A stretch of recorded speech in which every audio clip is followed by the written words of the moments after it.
Welcome back to the Anchored Podcast, the official podcast of the Classic Learning Test. My name is Soren Schwab, VP of Partnerships here at CLT, and today we are joined once again by Mr. Daniel Buck.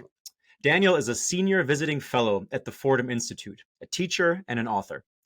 He earned his master's degree in curriculum and instruction from the University of Wisconsin-Madison, along with bachelor's degrees in English literature and the Spanish language.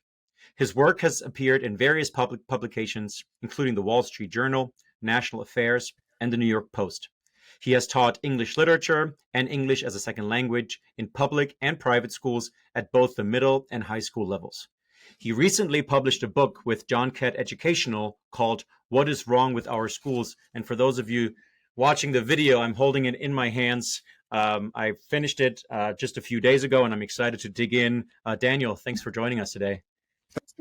I'm glad to be here. I'm a big fan and proponent of CLT, so it's always a pleasure to be in conversation with you guys. Well, I appreciate it. I know a lot of our conversations are through text, Twitter DMs, and all the fun stuff. But I look back, and I know we've had you on the podcast before. It was December 2020. Wow, it's been 2.5 years, and so for our audience that doesn't know much about Daniel's kind of background, what kind of schools he attended, go back and listen to that episode.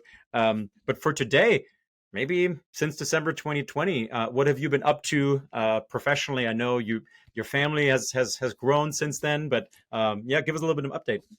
Yeah, I got 2.5-year-old little daughter. She's kind of in between then. That's really the most important change, my favorite change since then. Being a dad is just the best, and toddlers are awesome. But other than that, I've been teaching for the last 2 or 3 years, and by the time this episode releases, if I'm not mistaken, I'll be full-time at the Fordham Institute. So I just finished up my last year in the classroom about a week and a half ago, and we'll be doing writing, editing, advocacy, all that kind of stuff full-time for the Fordham Institute as a editorial and policy associate, which is just a fancy way to say an education columnist. It's a fancy title, but I'm sure a lot of our listeners have probably seen your writing. You've been very, very prolific, and not just to brag on you, but you're not 30 yet. I think we can share that, right? We're still at that point where it's flattering to share. But this book is really special, and I think you've been a really important voice in education the last few years. In fact, one of our good friends, Robert Condicio, who's at the American Enterprise Institute, I want to read his endorsement of your book and of you. He said, "Buck is emerging as an indispensable and engaging voice on education. The book, What is Wrong with Our Schools, will bring his insight to a broader audience he richly deserves." It's very kind of Robert, who's also a very prolific writer and researcher and educational scholar. You provide in your book kind of a succinct history of educational philosophy, the first few chapters, which I'm sure a lot of our listeners, they've probably heard of some of these authors, but I don't know how familiar they are with their pedagogy, right, and their thoughts. So I would say many have probably heard of Plato and Aristotle, right? Probably many of them have heard of Rousseau. Maybe some have heard of a guy named John Dewey, and probably not a whole many have heard of this guy named Paulo Freire. But you make the case that understanding kind of their thoughts throughout the centuries, it's really important to understand where we are right now. So I know this is a tall task, but can you give us like a succinct little summary of especially kind of the latter, Rousseau, John Dewey, and Freire, and kind of their impact on today's education? Yeah, succinctly summarize the entirety of educational thought throughout history in 3 minutes or less. Go. So I think understanding philosophy of education is hugely important. I know a lot of teachers like, I just want the practicals. I just want the practicals. Give me the practical things I can do in the classroom. But all of that goes back to philosophy and how we justify doing this or that thing in the classroom. Even the cliches we use come from their thought.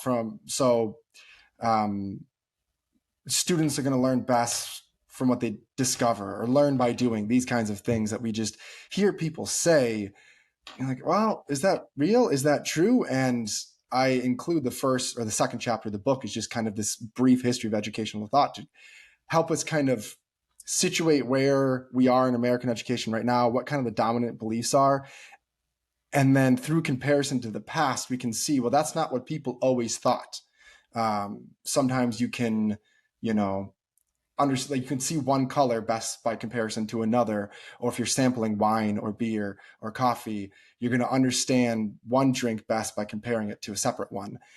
So reading thought from the past is going to help us better understand and at times criticize the present. So traditionally, education was viewed as kind of transmission, handing along the best that has been Mhm. thought and said. You will hear people say all the time because it was and still is a popular conception of education. We are going to take the best ideas, the best arguments, the best stories, the great heroes and villains of history, and we're going to hand that along to the next generation. Just like, you know, you'd hand along family's wealth. The West has this wealth of knowledge, and we're going to hand it on to the next generation. And then along came what we might call the progressive educators. Mhm. So Rousseau was kind of the original. He didn't impact education as much, but his ideas were popularized in the 1910s, 1920s by John Dewey and other folks at Columbia Teachers College. Hmm. And they would say things like there's no content that's worth learning in itself. So Shakespeare is no better than Diary of a Wimpy Kid is no better than, you know, the last tweet that I sent. I'll tell you, Shakespeare's much better than anything I've ever tweeted or anything I've ever written.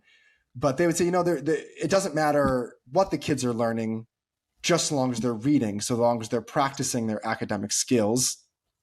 And then a few other kind of errors that they introduced into our thinking would be things like kids learn best, honestly, unguided. We're just going to set them free, and society and our stuffy norms and rules can only constrain kids and kind of snuff out this little spark of youthful creativity, which just isn't the case.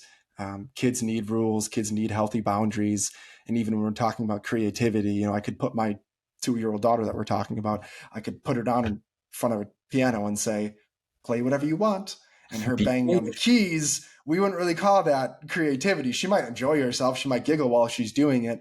But as she gets older, encouraging her to sit down and practice scales and drills and all that kind of stuff so she can play Beethoven when she's 18, it's going to be way better for her.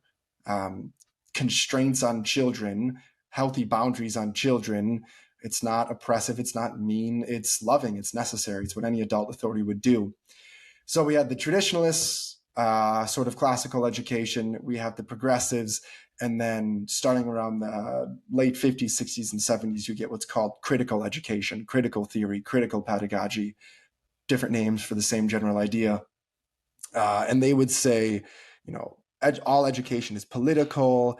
Not only we shouldn't even be training students to be activists in the future, but the role of the school is to change society in the present. So if we want to liken it to weather and dressing kids, if we're going to send them outside into the real world, classical traditional education would say, you know what, kid, you're 2 years old. Here's a jacket. Here's some snow pants. Here's a hat and gloves. You might not like it, but it's good for you. There you go. Go play. The progressives would kind of say, well, choose what do you want to wear outside? What do you think would be best? And then the critical theorists would, you know, try and change the weather itself. They're going to try and change society itself. So that's a very, very brief, unnuanced, succinct summary from traditional or classicalists to progressives and critical theorists. Well done, sir. Yeah, it was like 3 minutes and 15 seconds, but I forgive you. No, that was really really well done. Would you say that? I mean, listening to you, and I got to say, in my personal reading, I'm a big capital R romantic. I love Emerson and Thoreau. I love Wordsworth and Coleridge. I love Rousseau. I disagree with almost everything, but I love reading them because they sound great, right? They Oh, sound really good, right? Rousseau is such a compelling author. Oh my Yep. gosh, when you read him, his arguments against like Christianity, for example, had the sophistication of, my stoned colleague when I was in high school sitting there like, wouldn't it be great? You get the point. But man, when you're reading it, he just writes with such conviction. Hmm. One quote, life is not breath, but action. And you're just like, oh, that's so good. Sounds great, right? And, and the poets, I love romantic poetry, great poetry, terrible philosophy. Right. And I think at the heart of it is a very different understanding of human nature. And Mm-hmm. given that different understanding of human nature, I mean, if, as Rousseau would argue, that man is born good, right? Like Mm-hmm. society is actually the bad influence on us. Like these children are good. Now you have a 2-year old. I don't know, left to her own devices if she's going to choose quote unquote good all the time. But if you take that as a premise, then I guess some of these educational changes during that time kind of make sense, don't they? If the Mm-hmm. premise human beings are good and choose good naturally, that makes sense, right? I mean, I think that's one of the fundamental first principle disagreements within education is, are children inherently good and society is corrupting? Or are we all, I'm not saying children are sinful and need to beat the sin out of them. That's not what I'm saying. But all human beings are sinful. And we don't even have to use the word sin. I'm a practicing Christian. If I'm not mistaken, you are as well. That's the term Okay. I prefer. But we could say there's kind of a uh, Hobbesian self-interest, political theory. Just at some point, my own self-interest is going to come into conflict with your self-interest. My daughter might walk around the house swinging her arms around or around Sunday school, but if she hits another boy in the face, we eventually run into conflict when we're next to each other. Or even just there's imperfections left over by evolution. There's something rotten in the state of man, and I would agree with that. And education and society kind of has a civilizing power over us. It teaches us self control. That a student in my classroom might want to talk, turn to the person next to him and talk about their weekend, but it is good and right and just for them to suppress that personal desire so the other 19 kids in the classroom can focus. Um, it might seem silly to give a demerit or a sanction or a point off for forgetting a pencil or something like that, or coming late to class. But when you give them a small little consequence for things like that now, these students become the kinds of people who are always prepared at meetings and always show up on time and are punctual and responsible and all of these kinds of things. So, yes, I agree with what you said. It's a fundamental difference. Are children inherently good and society corrupting, or are we all broken and need to learn self control and need the boundaries that society and authority places upon us so we don't go around, hitting each other?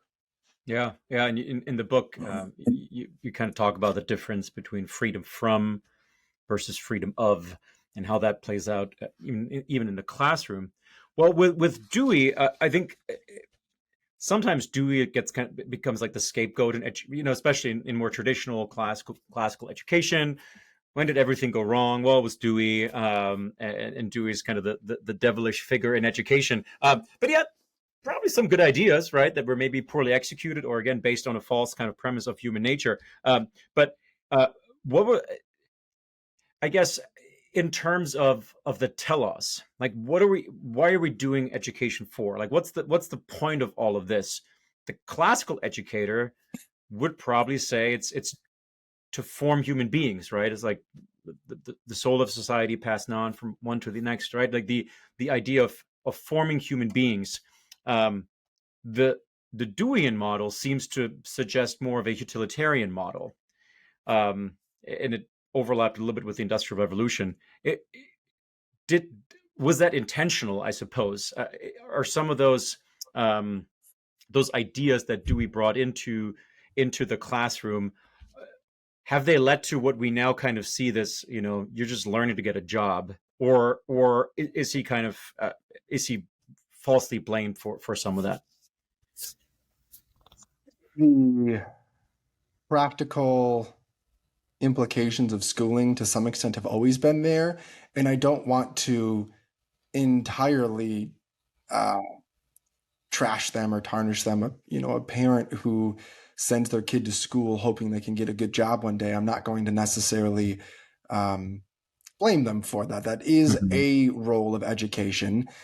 I think John Dewey, he makes this argument in, I'm looking at my bookshelf trying to remember the title of the book, The Child in the Curriculum or Society and something like that. I have a book where it's both of them, so I can never remember which one it comes out of.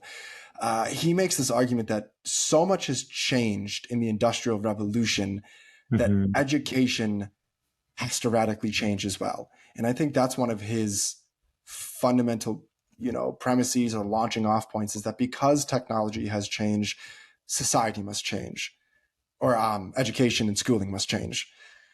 And I just don't buy that. Sure, technology has changed, but human nature remains the same. If you go and read ancient books, you see humanity is caught up in the exact same thing that they were 2,000, 3,000 years ago. We have the same passions, the same vices, the same desires, all of these kinds of things, even as factories and cars and smartphones come along. Uh, an example that I always come around to, just because we have smartphones now, I'm holding up my smartphone for those who are just listening, doesn't mean we should get rid of something like the family dinner or, reading books before bedtime. Those are good practices and traditions despite changing technology. Or even in the realm of something like medicine, which is more tied to technology and science, regular exercise, healthy eating, and washing your hands are still the best prophylactic, even as we have vaccines and miracle pills and all of these kinds of things. So I don't know if that entirely answers your question, but I think Dewey just saw society changing and thought education had to change. And I think that led him in a lot of incorrect directions, honestly. Hmm. Well, let's talk about some of the some of the current practices that maybe we can point back to some of that thought. I I- I guess the umbrella term would probably be experience-based learning. Is that right? I mean, we're thinking project-based learning, inquiry learning, directed classrooms, workshop models. Add all these kind of buzzwords. But in reality, and in public schools, it's kind of the prevalent mode of education. How is that? How is that different from kind of a more of a traditional model of education that now kind of seems to make a comeback, more of a teacher focused education? Yeah, everyone talks about these new models as if they're, shiny and new models, like the latest smartphone, latest car, whatever it is. But they're really resuscitated zombies, given a new name and continually dusted off. I'm mixing my metaphors now at this point and tried to be remarketed as the latest thing. But all of them, project-based learning, workshop models, discovery learning, they all kind of are this new iterations of just old ideas. Um, your question is what are they and how do they compare to a more traditional teacher-centered approach? I think all of those, what we might call progressive approaches, you might turn the umbrella term might be student directed learning. We're Hmm. following their passions. And like I keep mentioning, so I'm an English teacher, so I tend to use books as my example. But it doesn't matter what they're reading, just as long as they're reading and they're practicing identifying the main idea or making an inference or comparing and contrasting. They're practicing these skills, uh, outlining an argument for something in writing, working in anecdotes or metaphors. There are these skills of learning, and the skills are what's important. So it doesn't matter what the content is. And the traditional teacher centric approach would say, well, no, it does matter what the content is. And this, I would go so far as to say many of these academic skills are kind of mirages. They're not there when you pick them apart.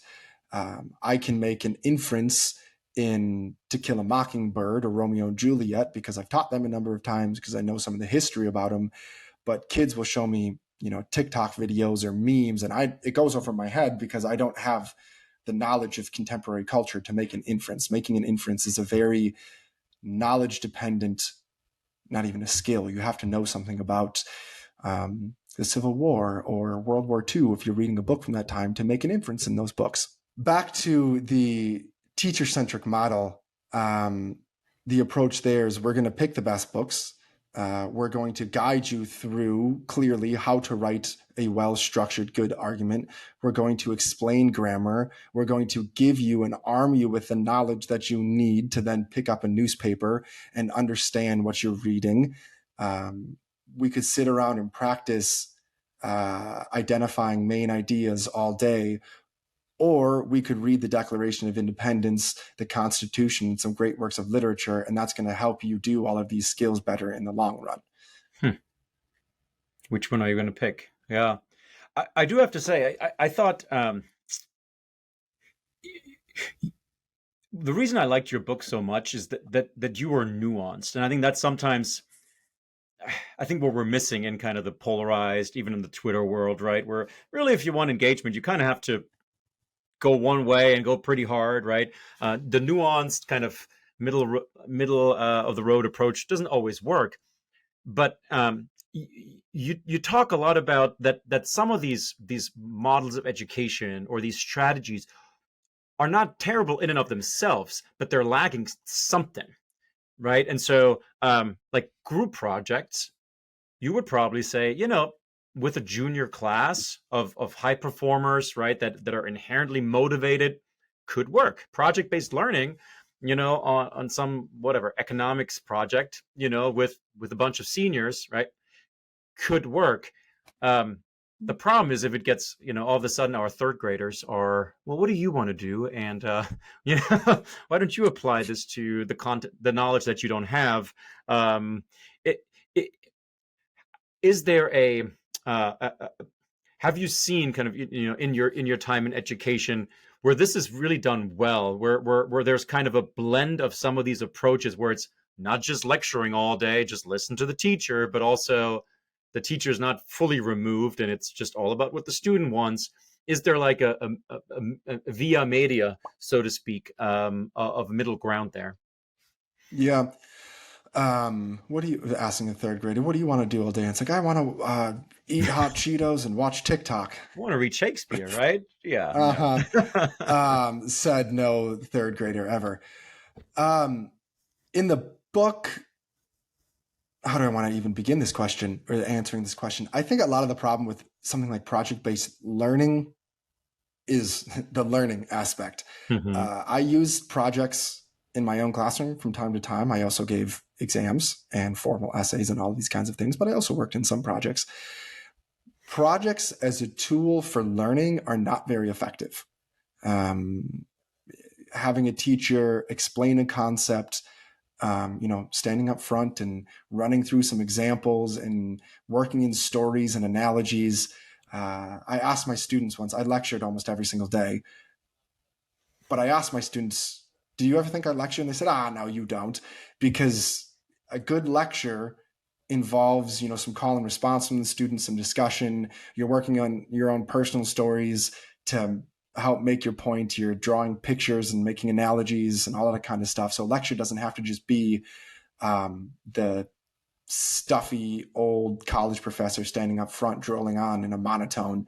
It's why a lot of education reformers have started to use the term like explicit instruction or direct instruction instead of lecturing, because it kind of gets away of those negative connotations. But back to the project-based learning, once you've done all of that learning, once you've done all of that practice, I do think projects can be useful as the final exhibition of that learning. I even think of essays sometimes as, they're the final projects where we've covered all of the grammar, we've covered all of the content, we've read all of the books that we're going to read all of this year. Let's now do this long, extended, formal essay where you have some control over the question that you want to answer or how you want to analyze the book. Or with my eighth graders, I've done, you put on a Shakespeare play. I had them trim Midsummer Night's Dream down to about an hour, that was a lot of work in itself. And then they found the costumes, and they found um, the how they wanted to stage the theater, and they picked their parts and rehearsed it all. And I didn't do much, and it was very fun. I'll admit, I don't think the kids necessarily learned a ton through doing that, at least traditional academic content.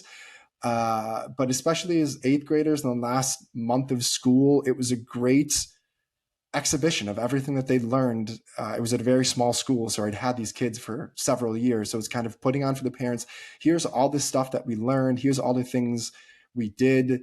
And it was enjoyable for them. Project-based learning and progressive education sometimes are a little more, quote, fun, end quote. Hmm. And it was the kids were enjoying Shakespeare, and it was good to see. Again, I don't think they learned a lot through that experience in traditional academic terms, but it was a great capstone to all of the learning they had done before. Hmm. Oh, that's fascinating. You mentioned the term knowledge quite often, right? And the importance of knowledge.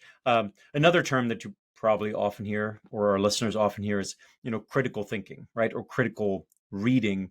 Um, the relationship between the two is obviously pretty important.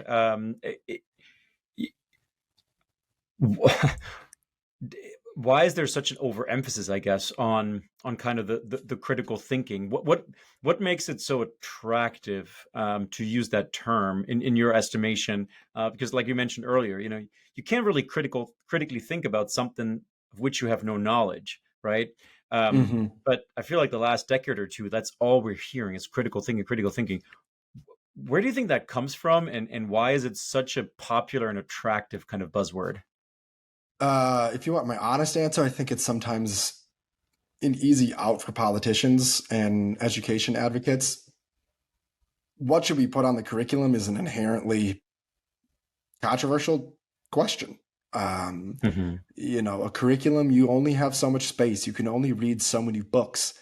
And I mean, we saw a lot of the debates about book banning Hmm. recently. If you pick apart a lot of the stories, not all of them, but a lot of them, it's just a school took a book off the curriculum to replace it with something else. Right. And then you hear this book is banned. And it's like, Yeah. no, that's not what happened. Mouse was probably the most controversial Oh yeah. one from last year. They took it off a curriculum because it was eighth graders and there was some swearing and nudity in it. Do I think eighth graders could handle that book? Probably. Would I put it on a curriculum? Maybe. Would I personally prefer they read Diary of Anne Frank? Yes. Right. Right. But these are difficult, controversial conversations. No one's going to agree. And by including one book or one historical era or one scientific concept, you are necessarily going to keep another one out. Just like Hmm. space on a dinner plate. If I put carrots on there, I then have less space for broccoli or whatever it is. You only have so much space on a curriculum. The connection between critical thinking and knowledge, um, critical thinking almost 100% relies upon knowledge. Even reading something Hmm. much simpler than critical thinking relies upon knowledge. Um, I fancy myself an above average reader. I was an English major. I read books of classical philosophy and writing my own. But if you give me a book on, bridge mechanics, or even an article from the BBC about cricket, I'm going to understand almost none of it because I don't have the vocabulary. I don't know the basic formulas for bridge mechanics or the basic rules for cricket. To even read something, you have to have basic knowledge. There are certain things, if you're reading the Wall Street Journal and New York Times, there's certain things that the authors and journalists just assume their readers know. They're not going to Hmm. tell you who Abraham Lincoln is or what the Constitution said or the Declaration of Independence said. They're just going to assume their readers know it. So, an example that I use in the book, we could ask students to think critically about, Trump's impeachment. I was writing this when all of that was going on, and I didn't give my opinion on it. But if we asked our students to think critically about that, they wouldn't be able to do much. So if I were teaching a senior level sort of current events course, how am I going to help them think critically about that? Well, we're going to take out the Constitution and read probably all of it if it's seniors. Read some excerpts from the Federalist Papers to see, well, what was the original intent of impeachments? What is meant by high crimes and misdemeanors? Look at historical, presidents that have been impeached in the past, and read opinions from both sides of the aisle. And I need to give my students knowledge about history and political theory before I could expect them to think critically about a contemporary issue. Critical thinking, you need knowledge of philosophy, of history, of science, of all of these things in order to think critically. It's not really a skill, it's a base of knowledge. Hmm. That is makes it makes you wonder then, right? Like when you think about just the last few decades, and how much curriculum has changed, and talked about the canon wars, a little bit, right? And removing, the dead white guys, and just, basing your selection off of that, not really what probably is best for the students, and the knowledge that the students need to just, you know be better equipped to flourish in society. I know one of your personal heroes, was also one of mine, is E.D. Hirsch, who wrote Mm-hmm. extensively on knowledge. And if listeners might say, "Well, but Daniel Buck, yeah, he's that conservative guy." Well, this is not political, right? I mean, E.D. Hirsch is, if anything, he's pretty much on the left, far left, but he understands the just the importance of knowledge. And you can help me with, obviously, cultural literacy was probably like the is probably his still most famous work. I think it was 1987, but he's recently written a couple of books on knowledge, and you might help me with the titles. But Why Knowledge Matters, is that Hirsch? I think that was one Yeah, of and the. then I think it's Educating a Citizen, or How to Educate a Citizen, or something along those lines. I've read it. I have it on my bookshelf, but I've read a Yeah, lot of E.D. Hirsch, and the titles kind of blend together. yeah, yeah. Well, it was interesting too to learn from you, actually, that that in a lot of teachers colleges, actually, the Paulo Freire that we mentioned earlier is way more often assigned as reading, who's a Brazilian cultural Marxist, right, over E.D. Hirsch, who had a lot to say about good education and knowledge-based education. So it's kind of fascinating. And if we know that, we're not surprised to see what's going on in education right now. But I think to the regular listener here, probably not aware of that. Yeah, there's a number of curricular reviews out there of teacher prep programs, and Freire is one of the most assigned texts in schools of education and teacher prep programs. And the Maoist and Russian cultural revolutions are examples that he gives of his thought and action. But E.D. Hirsch, this author who is, um, all of his books are based in research and theory, and all about empowering students with the knowledge they need to. Uh, I'm gonna use a word that I hate: be critical thinkers.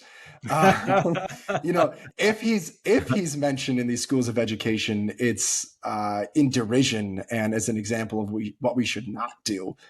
But yeah, he's probably the most influential author that I've found.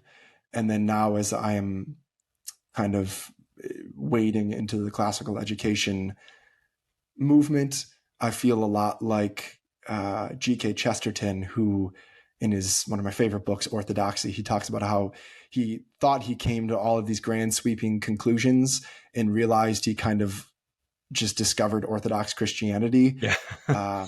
I thought I was kind of discovering this niche little movement and, you know, crazy ideas about education, then realized I had just kind of discovered classical education. Right. Yeah. I was When people ask me, how did I discover this and that, well, I went to Hillsdale College. Oh, that's why. I'm like, well, actually, when I was at Hillsdale College, I didn't realize it because it was never presented as such. They just never changed, right? Like they Mm-hmm. never gave into some of the educational fads, and so they didn't even call it classical education, right? It was just good education, good liberal arts education, which was the norm for a couple of millennia. until the world went kind of mad. Well, so kind of full circle here. I mean, we talked a lot about kind of the different understanding of human nature, which then has also led to some of these modes and models of education that I give educators always the benefit of the doubt. I think no one goes into education because they hate kids, right? I mean, people genuinely want students to thrive. We want them to be happy and flourish. Um, we might just have disagreements about the right approach and the pedagogy, but it seems like a lot of it is now more kind of emotional based, and like as long as the kids are happy, whatever that means, right, they're content, and we don't want to hurt their feelings, and we're lowering expectations because we don't want to, we don't want to make them sad. I think one area where this is also seen is in behavior and discipline, and you dedicate quite a bit of your book on talking about behavior expectations, discipline, and I told you kind of a few minutes leading up to our recording that was the hardest chapter to get through, partly because it's, I know it's true. I've seen it. We've both been in public schools. For our listeners that might not be as aware, like, share some of your findings both in your own life and in your research on kind of what has changed kind of when it comes to rule behavior expectations, especially in public schools. Pendulum swing towards strictness, kind of in the 2000s, the rise of um, what's called broken windows policing, and Yeah. in school, the kind of schooling iteration would be no excuse charter schools. There are stories of kids being sent home for the day for having mismatched socks. Their uniform calls for black socks and they have dark blue socks on, and there's a teacher standing at the door making sure every kid is perfectly up to uniform standard. Um, they were chastised, criticized for being too strict. At times, I understand that criticism, and I'm partial to it. At the same time, now that I've worked in affluent Catholic schools, and the school that is in the most crime-ridden neighborhood zip code in my state, really all these no excuse charter schools we're holding those kids in poverty to the same exact standards that a classical school would have. If you show up to a classical school out of uniform, um, they're not going to let you through the doors. They're going to say, "Go home, get your uniform," or "We're going to let you in for the day, but you have a week of detention. Show up tomorrow in uniform. What are you doing?" It wouldn't even be a question.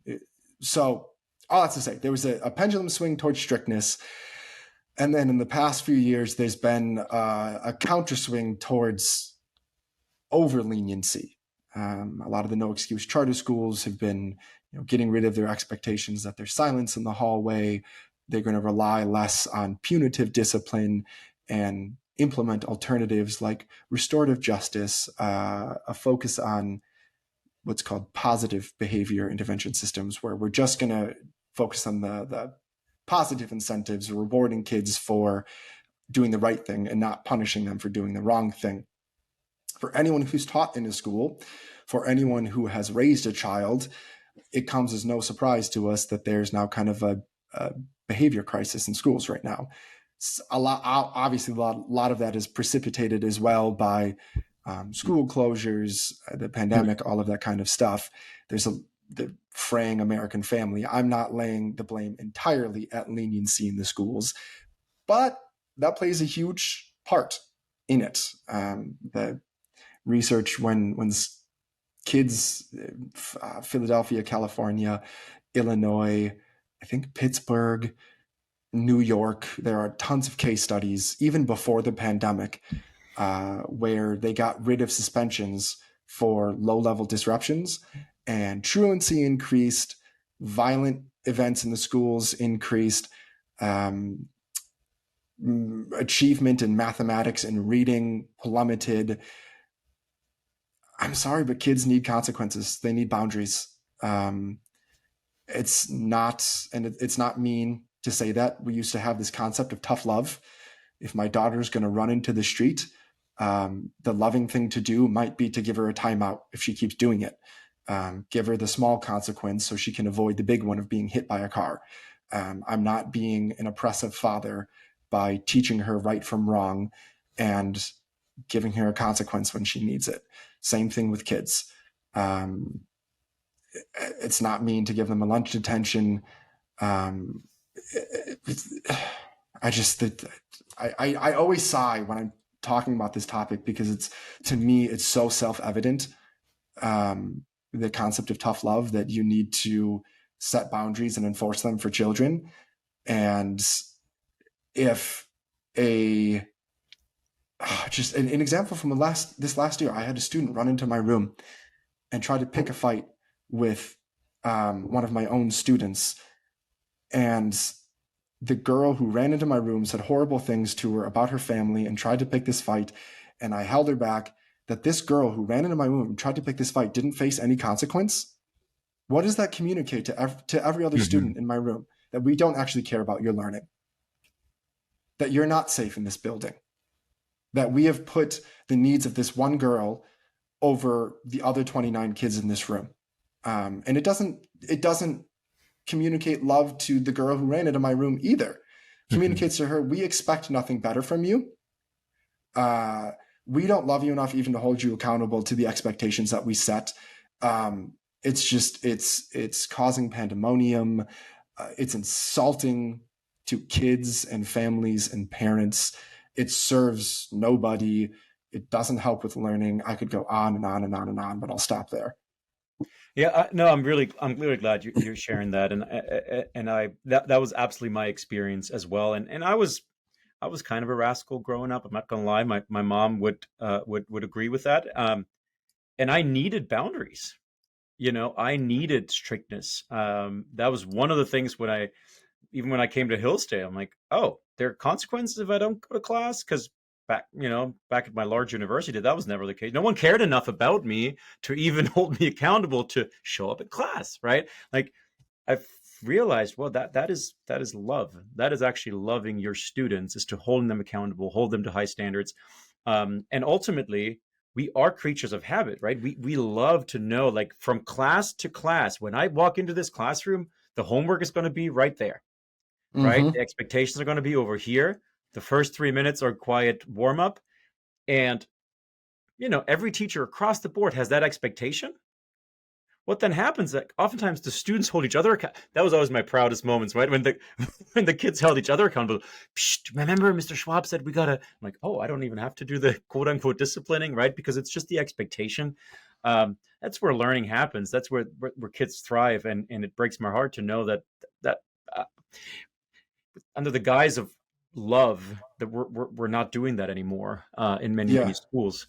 Um, but the positive, like you said, you mentioned pendulum, right? I mean, there were pendulum in both sides, and I feel like we're kind of coming out, right? Maybe avoiding the extremes, and you of course have been a really really important voice in showing that alternative path. I think you've been very bold in, especially in our generation, to come out and even criticize some of the things that are going on. The teachers unions or in public school. I think you've probably faced some backlash and some some criticism for even speaking out. It's surprising Some what gets me the most pushback, though. It's not like criticizing unions. It's criticizing a lot of the progressive education dogma is what gets me the most right, pushback. yeah. Well, keep fighting the good fight, Daniel. And this was absolutely delightful. I encourage everyone to read your new book, "What is Wrong with Our Schools."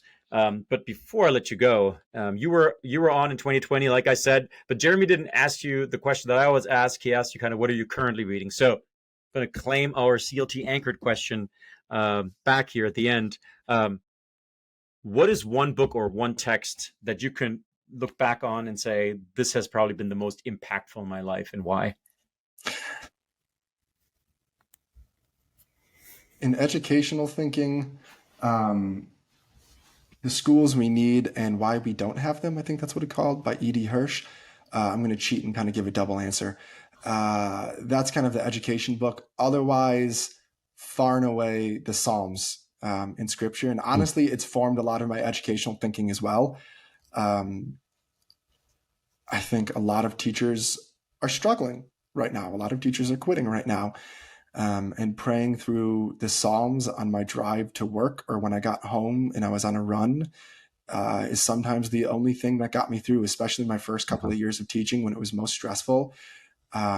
Just, you know, even though I walk through the valley of the shadow of death, I will fear no evil, for you are with me, your rod and your staff, they comfort me. Like I needed to hear that. I will, lead you along the right paths for your name's sake. It just provided the comfort I need to get to work every day. And then as I became a better teacher, it kind of directed my teaching. Um, I guess this isn't Psalms. This is now scripture in general, but, be slow to anger, slow to speak, and quick to listen. I had teachers tell me that I wasn't, you can be strict without having to be like a yeller or mean up front. And I had teachers tell me like, you need to basically have a meaner classroom presence. But I was like, no, scripture said, don't do that. So how can I hold these students accountable in a loving way? Be slow to anger. Don't rely on my anger to run a classroom. Um, Scripture in general, Psalms more specifically, are probably the most impactful book in my life. And honestly, like I said, in a lot of ways, my own teaching, because that wisdom directed how I treated my students in a loving way, in the way that God would want me to treat them, both accountability and consequences, and also redemption and love. Thanks for sharing that, Daniel. Remind our listeners if they want to follow you on Twitter, what's your Twitter handle? It is at Mr. Daniel Buck. Just Daniel Buck was taken, so I threw a Mr. in there. Please don't call me Mr. Daniel Buck to my face. I shan't. Well, we are here with Mr. Daniel Buck, who's a senior visiting fellow at the Fordham Institute. Daniel, thanks for all you do, and thanks you for joining us on Anchored here for the second time. Appreciate you. Yeah, thanks for having me on, and thank you, Classic Learning Test, Classic or Classical Learning Test, for being out Classic. there. Classic Learning Test, one of the best education organizations in education right now. Thank you, sir.